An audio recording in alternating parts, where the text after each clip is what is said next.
요나서 3장 말씀을 중심으로 오늘 말씀을 함께 살펴보도록 하겠습니다. 맨 첫 시간에 말씀드린 바와 같이 요나서는 크게 영국으로 따지자면 마치 산막이 있는 것처럼 이렇게 전개가 됩니다. 히브리어로 되어 있는 성경을 보면 우리가 지난 시간까지 보았던 2장 마지막 바로 전절이죠. 그러니까 오늘 읽은 바로 그 말씀의 바로 전절까지가 첫 번째 막이 끝나는 그런 구조로 되어 있습니다. 그리고 오늘 말씀 처음 읽었던 그 한 구절이 하나의 독립된 구절로 되어 있고, 그리고 3장 1절부터 4장 3절까지 말씀이 이제 두 번째 막이 진행이 됩니다.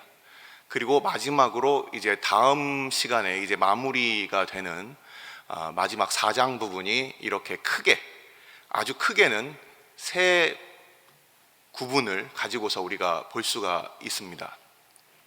오늘은 이 두 번째 막이 이제 오르게 되는데, 근데 첫 번째 어떤 일들이 있었느냐, 그 바로 앞에 있어서는 어떠한 일이 있었느냐를 잠깐만 말씀드리고 바로 오늘 본문으로 들어가도록 하겠습니다. 우리는 지난 시간에 요나가 하나님 앞에 회개하며 기도하는 장면을 우리가 함께 보았습니다. 요나가 하나님 앞에 회개하는 그 기도에 있어서의 그 핵심 구절이 무엇이었는가, 제가 앞에서 샌드위치 얘기도 하고 햄버거 얘기도 했어요. 2장 4절 말씀이 그것이 바로 요나서 2장에 있어서 요나의 기도에 있어서 핵심 구절이다, 이렇게 말씀을 드렸습니다. 요나서 2장 4절 말씀에는 어떤 부분이 무엇이 쓰여져 있습니까? 한번 보겠습니다. 바로 앞장입니다. 내가 말하기를 내가 주의 목전에서 쫓겨났을지라도 다시 주의 성전을 바라보겠다 하였나이다. 이 하나님의 말씀을 거역하고 니느웨로 가서 그 성을 향하여 외치라라는 하나님의 말씀을 그가 듣고, 그리고서 그는 정반대였던 다시스로 향해서 도망갔고, 그래서 하나님의 그 뜻을 거역하고 그가 하나님을 떠났지만, 하지만 그가 죽음을 체험하고 죽음을 맛보며 하나님과의 그 철저한 분리를 3일간 맛본 이후에 그가 하나님 앞에 회개하며 다시 하나님께로 돌이키겠다, 이렇게 기도하는 장면이 바로 우리가 지난 시간에 함께 보았던 본문이었습니다.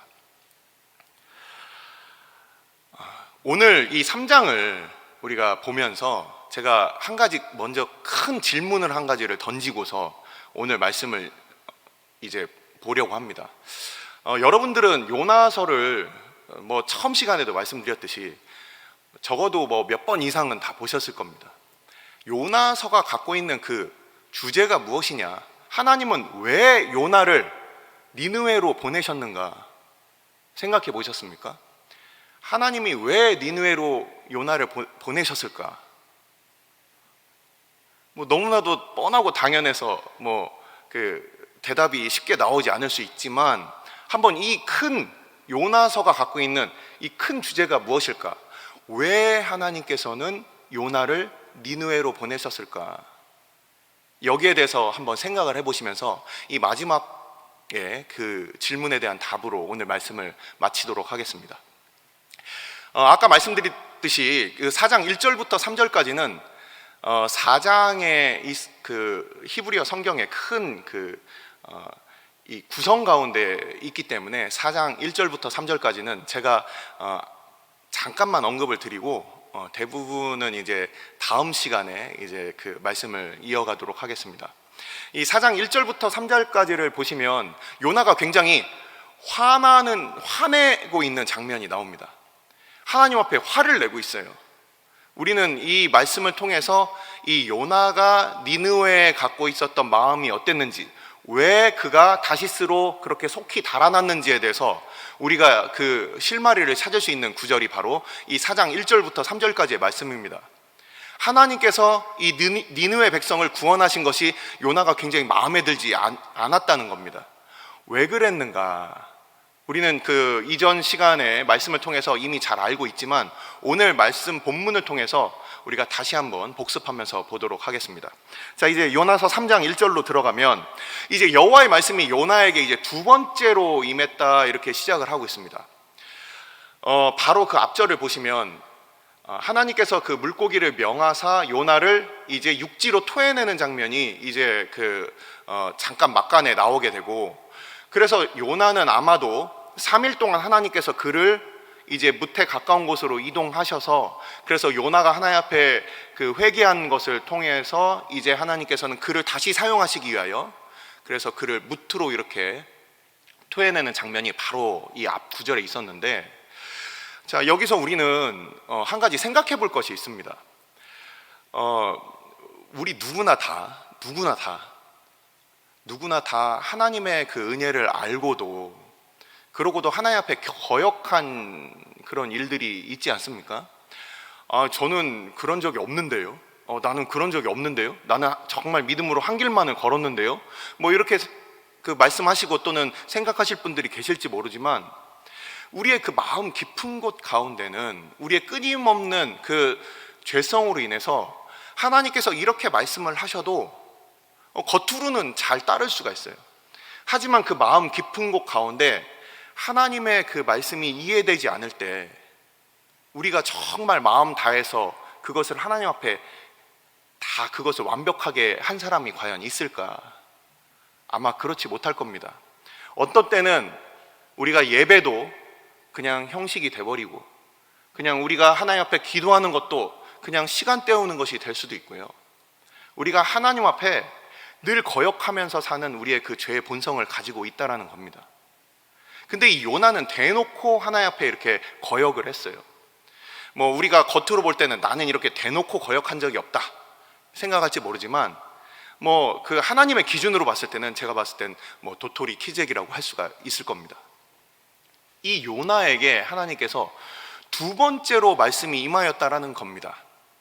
자, 많은 사람들이 세상에서 살면서 그때 한 번 더 기회가 있었더라면 하면서 이렇게 후회하면서 사는 사람들이 많이 있어요. 뭐 취업의 전선에 뛰어들 때도 그럴 수 있고, 또는 대학 입시에, 또는 그 점수를 가지고 대학에 지원할 때 그때 점수를 조금만 더 낮춰서 어디를 지원할 걸, 뭐 또는 한번 그때 조금 더 뭔가를 내가 좀 더 열심히 준비를 할 걸, 뭐 이러면서 후회하면서 사는 그런 모습들이 많이 있습니다. 이 요나에게는 하나님께서 두 번째 기회를 주셨다는 거예요.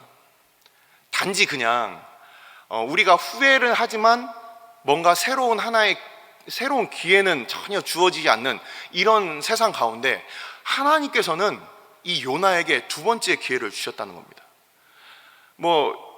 뭔가를 이렇게 우리가 시켰을 때 하다가 실수하는 사람에게는 다시 한번 해봐라 하고서 우리가 자녀들을 교육 측면에서 이렇게 다시 해볼 수 있지만, 대놓고 그 하나님에 대해서 반역하고 그렇게 떠나간 그 요나에 대해서 하나님께서는 두 번째 기회를 이렇게 주고 있다라는 거예요. 하나님께서는 왜 이 두 번째 기회를 주는가? 이 요나가, 우리가 한번 하나님의 입장에서 한번 생각을 해봅시다.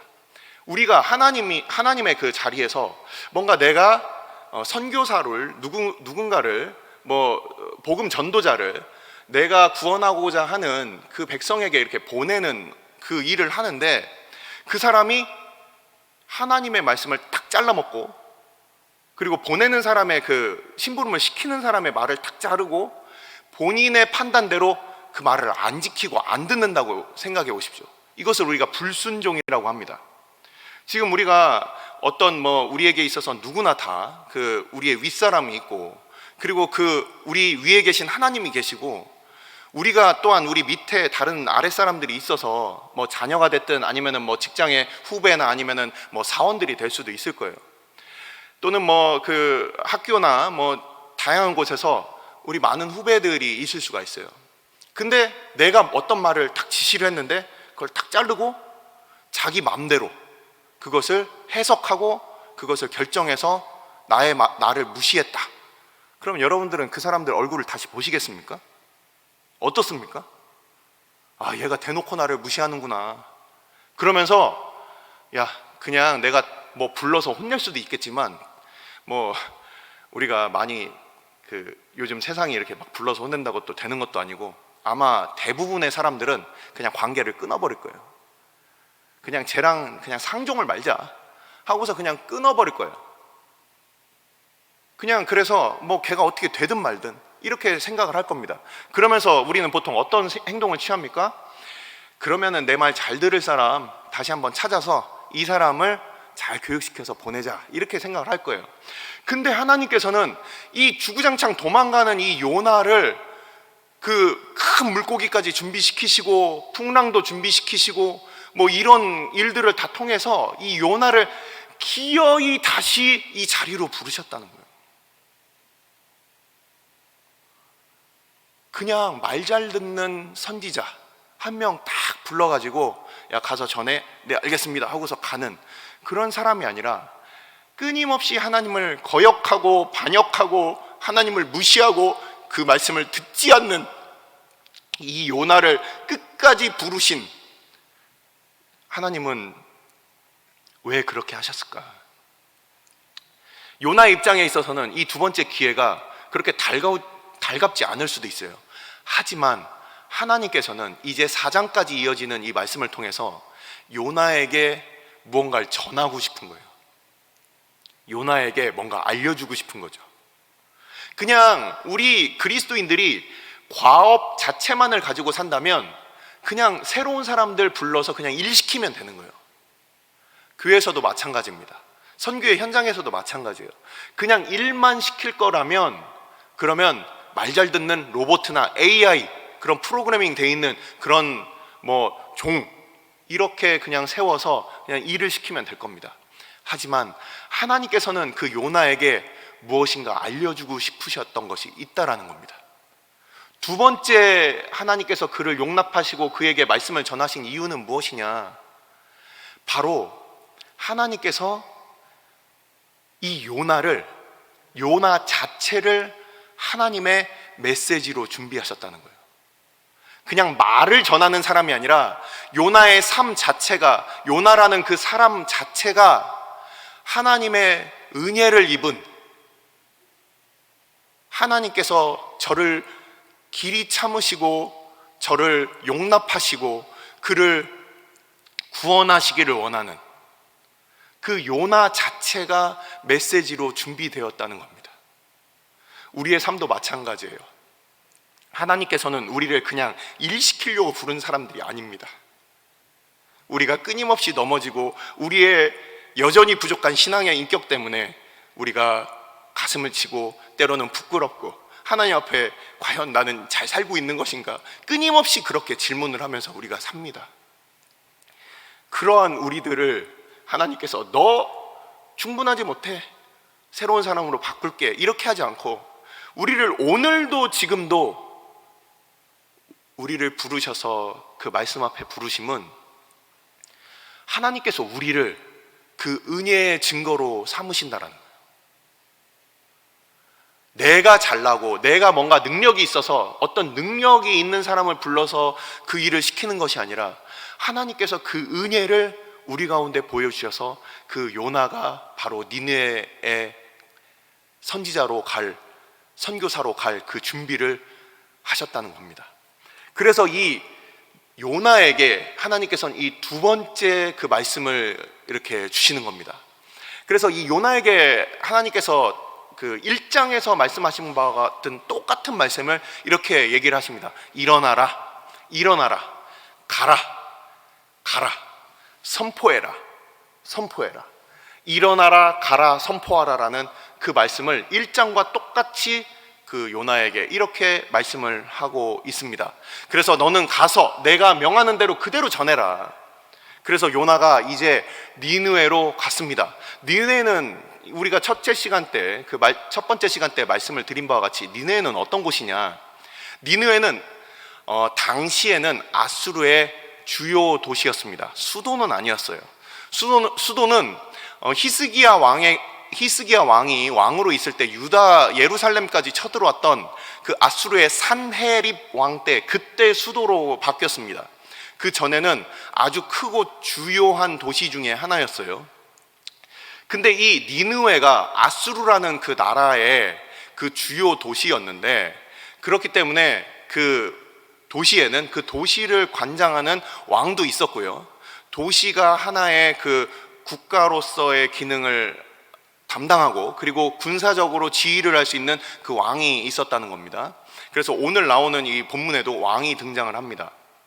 자, 우리가 이 니느웨라는 곳은 어느 곳이냐? 지금 오늘날로 여러분들이 구글 얼스라는 그 프로그램, 구글 어스라는 그 프로그램을 여러분들이 그냥 거기다가 이라크 모술 이렇게 치시든지 아니면 니느웨 이렇게 치시면 그 딱 어디에 있는지 그게 딱 보입니다. 여러분들 잘 알고 계시는 그 걸프전이 일어났던 그 이라크 바그다드로부터 해서 그 북서쪽으로 약 직선거리 350km 정도를 올라가면 그곳이 바로 니느웨라는 도시가 있는데, 니느웨라는 그 도시가 이 티그리스 강의 바로 저반해에 있는 바로 그런 도시였습니다. 이 도시에 가서 이제 요나가 말씀을 이제 전하게 되는데, 하나님께서 그에게 명령하신 말씀이 무엇이었느냐? 본문에 뭐라고 되어 있습니까? 니느웨가 40일 뒤에 무너질 것이다. 굉장히 그 간단 명료합니다. 니느웨가 40일 후에 무너질 것이다. 뭐 구구절절 다른 이야기들이 없어요. 니느웨가 40일 뒤에 무너질 것이다. 그랬더니 어떤 일이 일어났습니까? 여러분들 지금 오늘 읽으신 것 잘 알고 계시고 또 이미 우리가 잘 알고 있듯이 이걸 아마 요나서를 보신 분들은 굉장히 의아해 하셨을 거예요. 도대체 어떻게 이렇게 기존의 이스라엘 백성들도 아니고 뭐 사무엘 선지자가 미스바 성회로 사람들을 모으고서 거기서 금식을 선포하고 그리고서 그들이 회개했던 그런 미스바 성회처럼 이 기존에 이미 하나님을 알고 있었던 백성들이 모인 것도 아니고, 이 이방 땅에 당시에 제가 말씀드린 바와 같이 깡패 민족, 깡패 국가, 아주 뭐 잔혹하고 잔인했던 이 아수르의 그 니느웨라는 도시가 아주 빠르게 그렇게 하나님 앞에 회개한 사건을 보면서 야, 이게 도대체 어떻게 된 일이냐, 그런 생각 다 가져보시지 않았습니까? 너무나도 신속하게, 자, 요나가 이제 가가지고서 그 니느웨라는 도시에서 이제 말씀을 전했습니다. 며칠 동안 말씀을 전했습니까? 하루 길을 다니면서 니느웨가 40일 뒤에 무너질 것이다 이렇게 얘기를 했더니 40일 내내 그가 선포를 한 것도 아니에요. 하루 길을 다니면서, 그 도시가 커서 사흘 길인데 하루만 다니면서 3분의 1만 그가 전했는데 온 도시가 갑자기 금식을 선포하고, 그리고 그 말이 왕의 귀에까지 들리고, 그리고 왕이 그의 보좌에서 일어났다고 되어 있습니다. 그가 옮겨 앉은 곳이 어디입니까? 제 위에, 티끌 위에 앉았습니다. 그리고 그가 입고 있었던 그 화려했던 왕복을 벗었습니다. 그리고 그가 거적대기를 입었습니다. 그리고서 그가 백성들에게 그와 함께 모든 귀족들이, 관원들이 함께 조서를 내려서 사람과 그리고 짐승들, 그리고 작은 자로부터 큰 자까지 다 회개하며 그들이 베옷을 입고, 그리고서 음식도 입에 대지 말고 심지어 물도 입에 대지 말면서 너희들은 하나님 앞에 부르짖어라, 회개해라, 이런 회개가 일어나게 된다는 거예요. 여기서 저도 이 요나서를 읽으면서 굉장히 이상했습니다. 아니 도대체 지금 우리도 여기 모인 이 3일 예배 오신 우리 성도들 같으면은 그래도 말씀에 사모함이 있고 그래도 하나님 말씀에 대한 그 간절함이 있어서 우리가 이렇게 3일 예배로 이렇게 모이지 않습니까? 근데 우리도 한번 이 회개의 말씀을 생각을 해보면, 아, 내가 회개한 적이 언제더라? 이렇게 생각할 정도로 굉장히 오래전 추억으로 우리가 그렇게 생각을 할 수가 있어요. 근데 처음 하나님의 그 말씀을 들었던, 그 경고의 말씀을 들었던 이 니느웨 백성들이 한두 명도 아니고 단체로 회개하며 그러면 하나님 앞에 돌아왔다는 거예요. 소돔과 고모라의 예를 한번 우리가 들어보겠습니다. 어땠습니까? 그 롯의 사위들도 코드숨을 치면서 그들이 다 안 들었어요. 근데 이 니느웨 백성들은 하나님 앞에 신속하게 회개를 했다는 겁니다. 그래서 이 니느웨 백성들이 하나님 앞에 돌아오게 되는데, 이 과정들을 보면은 그 첫 번째 시간 때 말씀을 드린 바와 같이 아수르가 어떤 나라였느냐? 아수르는 그 군사력이 어마어마했습니다. 군사력이 어마어마해서 여러분들 뭐 가정들 이렇게 보시면 가정에서 아버지가 한마디 딱 하면은 뭐 그 막내라도 아버지 말을 탁 무겁게 듣고 그러고서 딱 이렇게 말을 잘 듣는 그런 가정이 있을 거예요. 근데 뭐 어머니가 뭐 여러 번 얘기를 해도 애들은 듣는 둥 마는 둥, 뭐 야 테레비 꺼라, 야 스마트폰 집어넣어라 해도 뭐 듣는 둥 마는 둥, 뭐 할아버지가 오셔서 야 그만하고 할아버지 얼굴 보자 듣는 둥 마는 둥, 뭐 가정마다 다 분위기는 다를 거예요. 근데 이 아수르는 그냥 일사천리로 그 강력한 왕권으로 해서 왕부터 해서 그 백성들까지 관료제가 굉장히 발달을 했고, 그리고 군사력이 아주 그 강한 나라여서 모든 국민들이 마치 군인처럼 그렇게 행동을 했다는 거예요. 그래서 위에서 뭔가 딱 얘기를 하면은 밑에서 다 지키고, 그리고 어떤 일이 있으면 바로 위로 보고가 되고, 이런 나라였다는 거예요.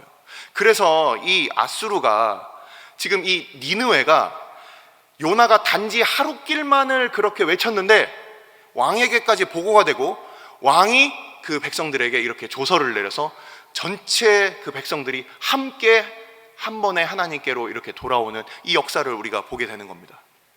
근데 뭐 그런 그 구조적인 부분에 있어서는 우리가 알겠지만 조금 더 생각을 해보면 좀 이상하지 않습니까? 그냥 구조가 아주 완벽하다고 해서 이 사람들이 갑자기 회개를 하겠느냐? 많은 역사학자들과 그리고 그 성경의 주석가들이 이렇게 연구를 해놨더라고요. 저도 굉장히 의아해했습니다. 근데 우리가 조금 더 이게 책을 찾아보니까 어떤 내용들이 있었냐면, 이 요나가 활동했던 시대가 주전 750년 경입니다. 근데 이 주전 750년 경, 그 주전 760년경 뭐 이 정도로 많은 학자들이 보고 있는데, 주전 765년도에 그 아수르 지역, 니느웨 지역에 티그리스 강이 이렇게 흐르고 있어요. 그 주변에 아마도 홍수로 인하여 물이 범람하면 어떤 일들이 일어납니까? 물이 범람하면은 수인성 어떤 그런 그 병해들이 그렇게 나오게 됩니다. 돌림병이 나오게 되는 거예요. 그래서 티그리스 강이 범람으로 인해서 그래서 많은 질병들이 돌았을 것이다. 근데 그것이 아주 심각했던 것 같습니다. 그래서 735년에 한번 765년에 한번 그 니느웨가 돌림병으로 한번 피해를 받고, 그리고 763년에 어떤 일이 있었냐면 하늘의 해가 개기일식을 한 거예요. 전체 해가 전부 그 빛을 잃고 완벽하게 그 빛을 잃는 그런 사건을 그들이 겪었다는 겁니다. 보통 그 많은 사람들이 태양이 상징하는 그것이 한 나라의 신 또는 그 신의 대리자인 왕이라고 생각을 했을 때, 개기일식이 일어나면 많은 왕들은 불안해합니다. 왜냐하면 개기일식이 일어나면 이것은 왕의 권세가 사라지는 것이다. 그러니까 개기일식을 통해서 많은 사람들은 이거 뭔가 정권이 바뀐다, 왕이 바뀐다 이러면서 불안감을 갖게 되는 거예요. 그러니까 돌림병이 한 번 있었고 개기일식이 있었고, 또 그 개기일식이 있었던 그 해에 한 번 더 돌림병이 있었다라고 그렇게 학자들이 기록을 해 놓았습니다. 그래서 많은 사람들이, 당시 니느웨 백성들이 마음이 가난해졌던 거예요. 그동안 크고 작은 침략 전쟁 그리고 정복 전쟁을 통해서 많은 문물들도 들어왔고 지식의 보고도 가졌다고 했습니다. 첫 번째 시간에 그들이 도서관도 있었다라고 얘기를 했죠. 그래서 그들이 지식적으로나 아니면은 삶의 삶의 풍성하고 윤택한 그런 물질적인 부분의 그 풍요도 누렸어요. 하지만 병해와 그런 돌림병과 그 사람이 어쩔 수 없는 그런 개기일식을 통하여 그 두려움이 그들에게 임하니까 사람의 어떤 안정을 추구하던 그 삶이 완전히 흔들리게 되고, 이 사람들의 마음이 굉장히 불안하게 되었습니다. 끊임없이 어떤 루머들이 있었겠죠. 그러면서 그 가운데 어려운 마음들이 함께 있었을 겁니다. 그때 요나가 나타난 겁니다. 그 요나가 나타나서 40일 뒤에 무너질 것이다 이렇게 얘기를 하니까 이 백성들이 동요를 하게 되는 거예요. 여러분들이 그 구글 어스를 제가 아까 말씀을 드렸는데 니느웨를 제가 찾아봤습니다. 니느웨를 찾아보니까 니느웨 성이 지금도 카이로 모술에 니느웨 성곽이 남아 있습니다. 이 니느웨 성곽이 옛날부터 있었던 게 아니라 1852년도에 영국 사람과 그리고 프랑스 사람들에 의해서 차례로 발굴이 되었어요. 그래서 여러분들 그 르브르 박물관 또는 대영 제국 박물관을 여러분들이 가보시면 거기에 이렇게 수염 달린 모자, 이렇게 네모난 모자 쓰고 수염 달리고 날개가 달린 어떤 황소 모양의 석상을 여러분들이 지나가다 이렇게 사진이라도 한 번이라도 보신 분들이 많이 계실 겁니다. 르브르 박물관 아수르 유물 이렇게 찾아보시면 다 나옵니다. 그런 유물들을 이제 발굴을 하면서 그제서야 그 요나 시대 이후에 완전히 감추어져 있었던 이 니느웨가 사람들에게 등장한 것이 19세기에 등장을 했습니다. 얼마 안 됐어요. 그러면서 그 니느웨 성곽이 이제 드러나게 됐는데, 대략 니느웨 성곽은 전체 길이가 약 12km에서 13km가 됩니다. 가장 긴 그 직경이 5km 정도가 되고 좁은 직경이 대략 2km 정도가 되는 그런 당시에 큰 성곽이 있었어요. 그 성곽은 대부분 그 이르라고 하는 히브리어에서 이 성읍 하면은 대부분 이 성곽을 끼고 있는 도시를 얘기를 하는데, 어떤 식으로 보호가 되냐면 성벽으로 둘러싸이는 건 당연한 겁니다. 그리고 강력하고 방어에 용이한 이 대문이 있어요. 그리고 대문 주변 그 성 사면에는 적들이 쳐들어오는 것을 그거를 관찰하고 거기서 막기 위해서 그 망루들이 이렇게 지어져 있습니다. 그래서 전쟁이 일어나게 되면 어떤 식으로 방어를 하게 되냐면, 이 망루에서 망을 보던 이 파수꾼들이 저기 적들이 몰려온다 그러면은 이 성 주변에 딸 도시에, 딸 성읍에 있던, 성벽으로 보호를 받지 못하는 이 주변에 있던 촌락들에 있는 이 백성들이 우르르 하고서 그 성 안으로 들어오게 됩니다. 그래서 그 성 안에서 이제 그 공성전을 펼치게 된다라는 겁니다. 그래서 이 성이라는 것은 아수르의 다른 그 도시들로부터 구원군이 올 때까지 버티기만 하면은, 그러면은 얼마든지 쳐부술 수 있는 거였어요. 그래서 이 성벽이 갖고 있는 의미는 이들에게 있어서는 최후의 보루 같은 겁니다. 근데 이 요나라는 선지자가 와가지고서 40일 뒤에 니느웨가 무너질 거야. 그러면 이 사람들은 우리의 마지막 보루, 이 성벽이 무너진다면 우리에게 있어서는 이 생존이 완전히 다 그 위협을 받게 된다, 이렇게 생각을 한 거예요. 그래서 이 니느웨에 있는 백성들이 자기들의 마지막 남은 자존심, 자기들의 마지막 남은 그 안전, 이 대책인 이 성벽이 무너진다는 이 말에 이들이 깜짝 놀라게 되는 거였습니다. 그래서 다시 정리하자면, 그 질병이 돌았습니다. 그리고 왕권이 바뀐다고 했어요. 그 계기일식이 있었어요. 사람들이 다 죽어나갑니다.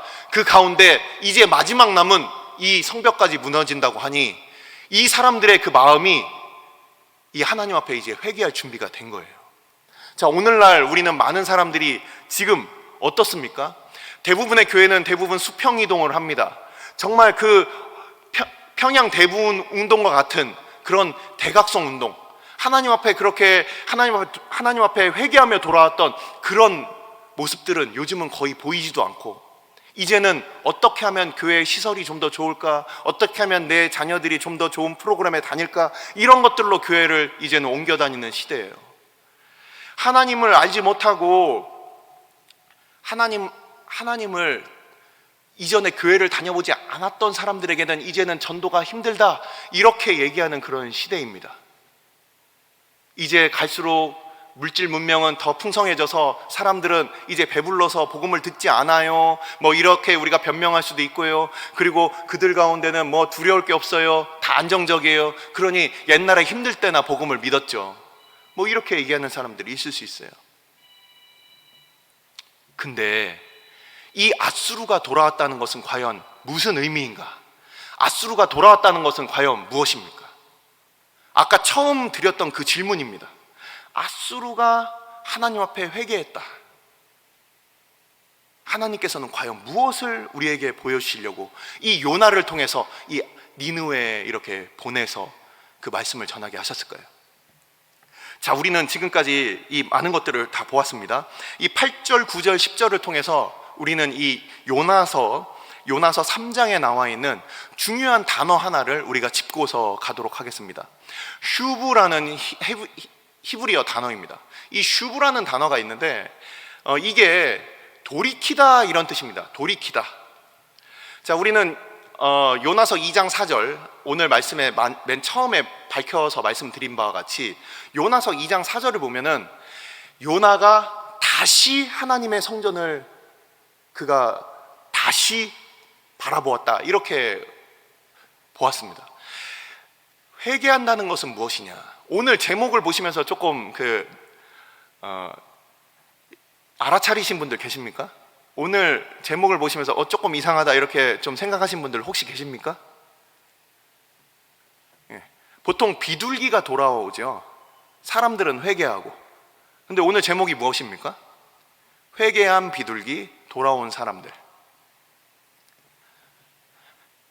그 요나라는 이름이 우리는 비둘기라고 첫 시간에 배웠어요. 그 하나님의 명령을 듣지 않고 앗수르 니느웨를 향하여 정반대로 도망가던 이 비둘기가 다시금 하나님께로 다시금 돌아온 거예요. 그리고 그 하나님 앞에 돌이켰다, 이것이 바로 곧 회개라는 뜻입니다. 이 백성들도 마찬가지입니다. 8절과 9절과 10절을 보시면 각기 악한 길과 손으로 행한 강포에서 떠날 것이라 해서 떠날 것이다라고 이렇게 개역개정 성경에는 이렇게 번역된 이 동사가 히브리어 원어에서 보니까 같은 단어입니다. 슈브라는 단어예요. 돌이키다. 강포로부터, 악한 길로부터 돌이키다. 우리가 회개에 대해서 많은 사람들이 조금 착각을 하는 사람들이 있는 것 같아서 여기에 대해서 조금 말씀을 드리겠습니다. 우선 후회하는 것을 회개라고 착각하는 분들이 있어요. 내가 그때 그렇게 하지 말걸, 내가 그렇게 하면 안 됐는데, 그냥 이렇게 후회하는 것을 마치 자기가 회개했다고 착각하는 사람들이 있어요. 그렇게 하지 말걸. 회개가 아닙니다. 두 번째는, 잘못된 회개의 모습은 자기 연민입니다. 내가 이렇게 잘못된 길로 가서 내가 너무 불쌍하지. 내가 불쌍하네. 또는 우리 자녀가 저렇게 잘못해서 불쌍하네. 이게 회개가 아니에요. 나 왜 이렇게 불쌍하지? 우리 가족 왜 이렇게 불쌍하지? 이게 회개가 아니라는 겁니다. 후회가 회개가 아니고, 그리고 자기 연민이 회개가 아닙니다. 회개라는 것은 무엇입니까? 회개라는 것은 바로 하나님께로 돌이키는 것이 회개예요. 내가 나의 고집을, 왕이 자기의 보좌를 버렸습니다. 자기의 왕권을 상징하는 것이 보좌예요. 자기의 모든 권리를 다 내려놓고 죄와 티끌 위에 앉은 거예요. 회개라는 것은 내가 여전히 나의 생각, 나의 주장, 나의 계획을 가지고 있으면서 방법만 하나님께서 술술 풀리게 해주십시오, 이것이 회개가 아니에요. 나의 주장, 나의 계획, 내가 나의 삶에 있어서 주도적으로 행했던 것을, 그것을 내려놓는 것이, 그것이 바로 회개라는 겁니다. 우리는 여전히 우리의 자녀들에 대해서 주도권을 갖기를 원해요. 이전에도 말씀을 드렸습니다. 시시콜콜한 것은 하나님께 맡기지 못해요. 다 맡길 수 있어요. 그것을 가지고 우리가 안타까워하진 않아요. 하지만 가장 중요한 것은 내가 하나님 앞에 맡기지 않습니다. 나의 인생의 계획, 나의 배우자, 나의 가족, 나의 자녀, 가장 중요한 것은 못 맡겨요. 그것이 돈이 될 수도 있고요, 그것이 나의 계획이 될 수도 있고요, 그것이 나에게 있어서 가장 소중한 그 무엇인가는 하나님께 맡기지 못합니다. 회개라는 것은 그 나의 왕좌로부터 내려오는 것으로 시작되는 거예요. 그 왕은 자기가 붙들고 있는 그 왕좌도 하나님께서 그렇게 계기일식을 보여주시면서 언제든지 걷어가시면 끝난다, 이것을 아는 거예요. 그러면서 그 왕이 하나님 앞에 회개를 했습니다. 그러면서 그가 화려했던 그 왕복을 벗었어요. 우리는 어떻습니까? 눈에 보이는 것들, 그런 것들로 우리가 치장하고, 그런 것들이 우리의 뭔가 일에 있어서의 방법이 돼버리고, 우리의 방법들을 끊임없이 그것을 화려하게 입고, 그리고서 하나님 앞에 좀 더 화려한 옷을 입기 위해서 우리가 그렇게 고민하며 살고 있지는 않습니까? 하지만 그들은 아무것도 걸치지 않고 그냥 하나님 앞에 자기의 몸만 가릴 정도로 그렇게 입고 하나님 앞에 완전히 낮아진 모습으로 그렇게 서고 있다는 겁니다. 우리는 그런 회개의 모습이 있는가? 회개한다, 그것은 그냥 눈물 한 방울 두 방울 이렇게 흘리는 것이 아니라 나의 삶에 있어서의 그 주권을 완전히 하나님 앞에 내려놓고 하나님께로 돌이키는 거예요. 주권과 방법과 나의 모든 인생의 방향과 이 모든 것을 다시금 하나님께로 돌이키는 것이, 그것이 바로 회개라는 겁니다. 이 니느웨 백성들은 회개하였다는 거예요. 자, 우리 주님께서 이 요나서의 말씀을 인용한 부분을 우리 지난번에 같이 찾아보았습니다. 마태복음 12장 39절로부터 42절까지 말씀이었어요. 그 어떤 내용이 있냐면, 그 많은 사람들이 예수님께 예수님 표적을 보여주십시오 그랬더니 예수님께서 나는 요나의 표적 외에는 내가 보여줄 표적이 없다. 인자도 3일 동안 그렇게 땅속에 있을 것이다, 이렇게 말씀하는 부분을 제가 지난 시간에 말씀을 드렸습니다. 그 뒷부분은 어떤 내용이었냐면, 니느웨 백성들이 바로 그들은 요나의 말씀을 듣고 회개하였다는 겁니다. 그들이 하나님 앞에 돌이켰다는 거예요. 하지만 요나보다 더 크신 우리 주님께서 그 당시에 말씀을 전했는데도 그들은 회개하지 않았다. 그래서 오늘날 지금 이 시대에도 마찬가지입니다. 하나님 앞에 주의 말씀을 듣고도 회개하지 않는 우리의 마음을 바로 우리 주님께서 꾸짖으시면서 니느웨 백성들이 너희들을 책망할 것이다. 니느웨 백성들은 당시에 가장 강팍했던 그런 민족이었는데, 그들은 요나의 말을 듣고 그들은 회개하였으나 너희들은 그렇게 회개하지 않는구나. 우리 주님께서 그 당시에 그 백성들에게 말씀하신 거예요. 오늘날 우리에게도 마찬가지입니다. 주의 말씀을 많이 듣습니다. 설교가 얼마나 많이 쏟아집니까? 하지만 하나님 앞에 우리의 자리로부터, 우리의 왕자로부터 그 발 한 걸음도 내딛지 않고 그냥 있는 자리에서 후회만 합니다. 그 있는 자리에서 자기 연민에만 빠집니다. 하지만 하나님께로 돌이킴이 없는 바로 이러한 시대라는 거예요. 자, 이제 마지막 말씀을 드리고 마치도록 하겠습니다. 하나님께서는 왜 요나를 이 니느웨로 보내셨는가? 당시의 니느웨는 아까 말씀드렸지만 최고로 포악한 나라, 온 세계를 통일하고 최고로 포악했던 나라, 그 포악했던 그 당시의 그 사진들을 보시면 아주 살벌한 그런 사진들을 볼 수가 있습니다. 아니 목사님, 그 당시에 사진이 어디 있었습니까? 예, 그 여러분들이 그 대영제국 박물관이나 아니면은 르브르 박물관에 있는 그 점토판, 부조판을 보시면은 거기에 다 나와 있어요. 거기에 보시면 이 아수르 그 군대들이 가면서 말을 타고 다니면서 막 활을 쏘고 전차가 막 달리는 그런 부조들이 있습니다. 그리고 왕은 용맹스러워서 막 사자 사냥을 하고 사자를 그냥 뭐 노루 사냥하듯이 막 그렇게 하는 그런 민족이었어요. 그 민족들이 다른 민족들을 그렇게 침략해서 그들을 이렇게 포로로 삼을 때 어떻게 했냐면은 그 부조에 다 나와 있습니다.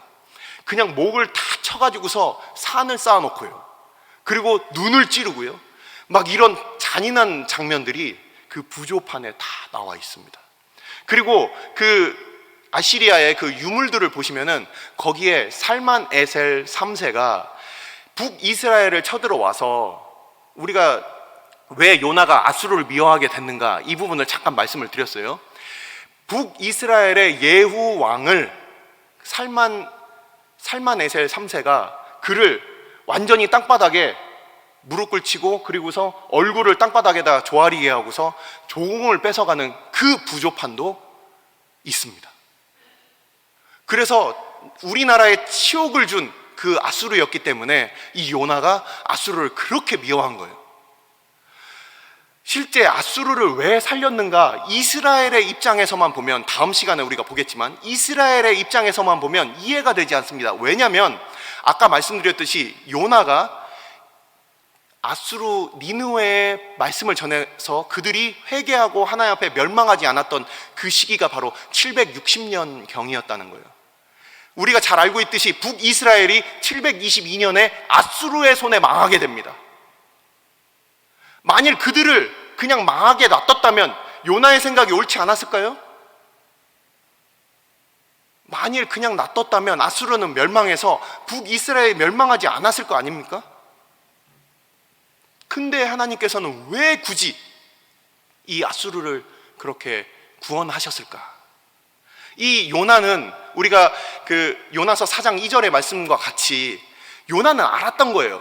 그 말씀에 경고가 없으면 그들이 육이 되어서 복음으로부터, 하나님의 말씀으로부터 육이 되어서 그냥 혼자 잘 먹고 잘 살다가 그대로 망해버리는 그런 민족이 될 텐데, 굳이 요나를 보내셔서 그 백성들이 회개케 하시는 그 역사가 이루어진 것은 바로 성경 구약의 어느 곳에도 이 아수르와 같이 이런 이방인의 회개가 없습니다.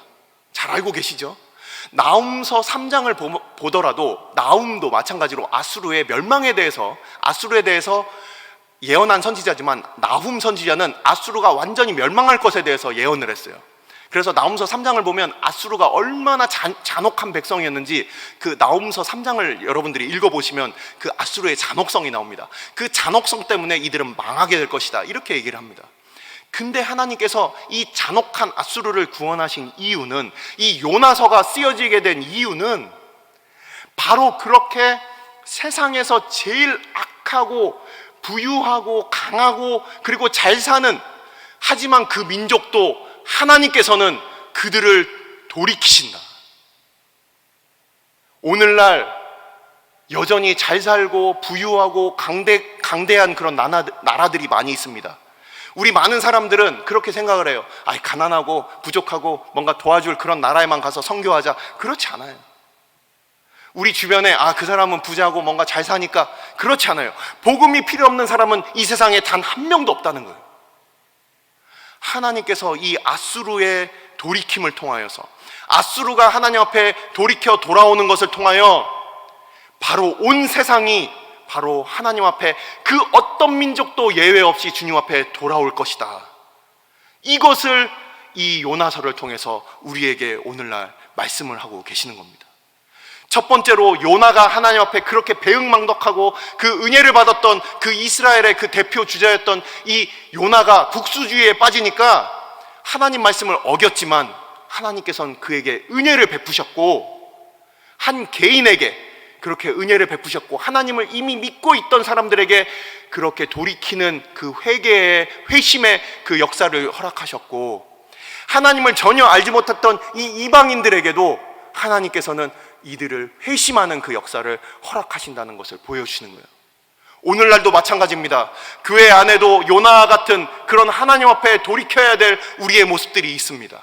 뿐만 아니라 이 교회 밖에 지금도 수많은 사람들, 그렇게 돈을 쫓아가고 그렇게 만몬 앞에 그렇게 절하고 있는 이 세상 가운데 하나님께서는 여전히 그들 가운데 돌이키게 하시는 역사가 있다라는 거예요.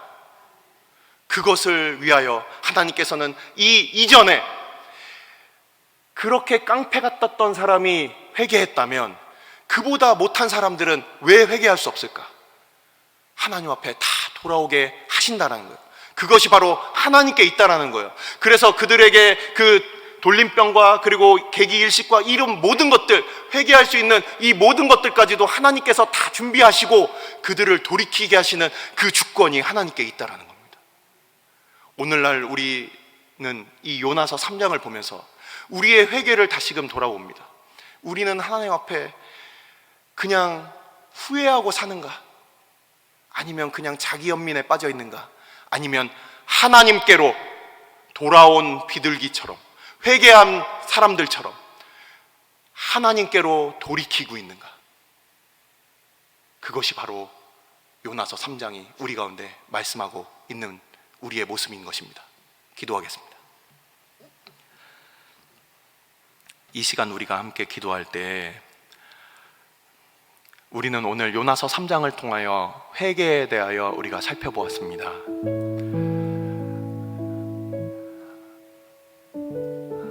회개는 하나님께로 돌이키는 것입니다.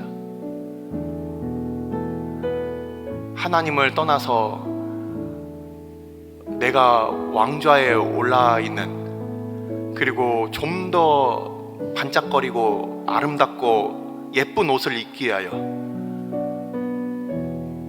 다른 사람들을 수탈하며 그렇게 살아갔던 그 아수르 왕과 지도자들, 백성들에게 하나님께서는 그 회개의 기회를 허락하여 주시고, 그래서 결국 그 백성들은 하나님께로 돌이켰습니다.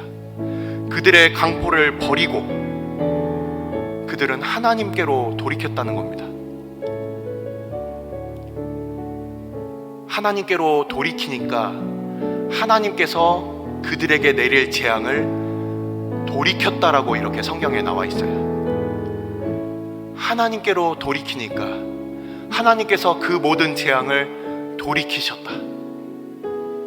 하나님께 돌이키지 않으면서 하나님께 회개 없이 회복만을 구하는 이 시대, 하나님 이것도 해결해 주십시오, 저것도 해결해 주십시오, 끊임없이 하나님 앞에 회복은 구하지만 하나님 앞에 높아졌던 우리의 모습들 회개하지 않는 이 땅 가운데 우리 주님께서 오늘도 말씀하십니다. 그때 니느웨 백성들이 너희들을 판단할 것이다.